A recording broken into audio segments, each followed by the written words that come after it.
Hello everyone, আশা করি সকলে ভালোই আছেন।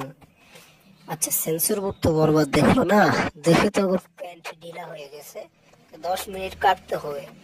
আমি এখন একটা কথা ভাবলাম এখন এটা আপনাদের সাথে শেয়ার করি।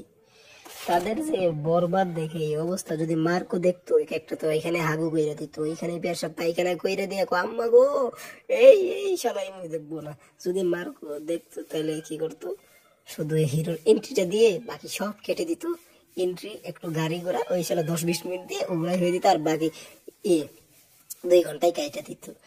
আর ওকে প্যান্ট ঢিলা হয়ে গেত আইগে দিত কারিয়াতে সেই। আর একটা ইন্টারন্যাশনাল জামানা, এই সময় কি চলে তুমি জানো না। তোমাদের মাথায় ভয় লিখি, তোমাদের মাথা সোজা হবো? তোমাদের মাথায় এই বিন্দু পরিমাণ বুদ্ধিটা নাই? হ্যাঁ, একটু দিমাগের বাত্তিটা জ্বলাও তো। কই কে শুনে কার কথা? একটা কথাও শুনছে না। যাই হোক, মার্কও দেখলে ওদের তো অবস্থাই খারাপ হয়ে গেত, একটা মুইতে দিত হই। যাই হোক, আর বললাম না।